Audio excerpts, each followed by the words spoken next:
Greetings. I haven't been here for 6 years it's been since I last spoke here. It's wonderful to be back in Seattle. Couple of things. Rainier exists. Today was the first time I actually saw it on the ground. I've seen it from the air, but I've been to Seattle a few times, and I lovingly teased all of you. I don't believe you. It's not really there, but it is there, and it's beautiful. And thank you so much to Sherry for opening her home for me to stay in. It's been a real treat, and it's always good to see friends and friendly faces again. Nancy, the last time we were here, I stayed with Nancy, and it was so nice. Always good to see John Nichols. It's wonderful to be. And I also now serve as the executive director of Progressive Democrats of America, so I'm very proud of that. And I don't worry about it being a nonpartisan meeting. I would like to see Bernie be the President of the United States. I don't know what will happen with that. I think one thing I do want to share with you is I was at a Bernie rally in Denver last Saturday evening. He and Hillary were both slated to speak at a Democratic Party dinner that evening at the Sheraton Hotel, but Hillary held two smaller, more well-controlled events in Colorado during the lead up to that dinner. Bernie decided to do a convention center, Denver Convention Center rally on Saturday evening, and 20,000 people showed up. It was pretty impressive. And the most impressive thing to me, there were a couple of things that really stood out for me. I wrote a little bit about this earlier this week on Common Dreams, but a couple of things stood out to me. The diversity of the crowd was pretty impressive. Early on, I was seeing a lot of people, if Congressman McDermott was still here, I'd say, hey, gray hair. I don't have too much of that yet. But the crowd was very diverse, very different than it had been early on in Bernie's campaign. We had a lot of young people, a lot of very diverse cultural backgrounds in the room. Lots of kids were there with their parents, which was wonderful. It created a really powerful energy in that room. The other thing that was fascinating to watch, just from the perspective of having been a part of political activity for most of my adult life, and for many of us who came of age in politics in the 60s, we have been active in political life, but we haven't done so well in some of the things we've done. But Bernie's message, people repeating that from the crowd to him, from the more humorous moments of when he'd say huge and the crowd would go huge, and that was wonderful to hear. But what was really pretty moving is when he quoted Abraham Lincoln from the Gettysburg Address, and when he said, of the people, by the people, and for the people, and the crowd owned that. That was pretty powerful. It wasn't in kind of a cheering, kind of raucous way. It was in a very meaningful way. And I haven't heard that in my adult political life before. So whatever happens going forward in this political season, and I don't think any of us can really predict that with great accuracy. Maybe John will be able to do so better than I can. But, I don't think people would have predicted much, as Bernie says now. 9 months ago, would we all have predicted this? What's going on now? No.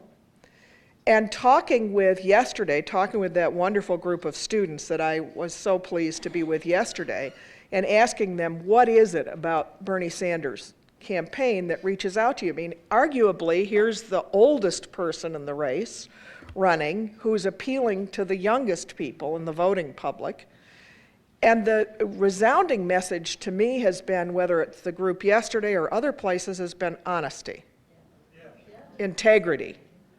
The issue of being told the straight truth about things, and that matters. It matters a lot what we say to young people. They don't suffer fools a lot, I don't think. This generation is smart, a lot smarter than people give them credit for, a lot smarter than I was at their age. The world comes at them fast and furious through every imaginable method possible. I'm on Twitter and Facebook, and they're done with Facebook and they're on to other things. They do a little bit of Twitter, but they're on to other stuff that I don't even know what all of that stuff is.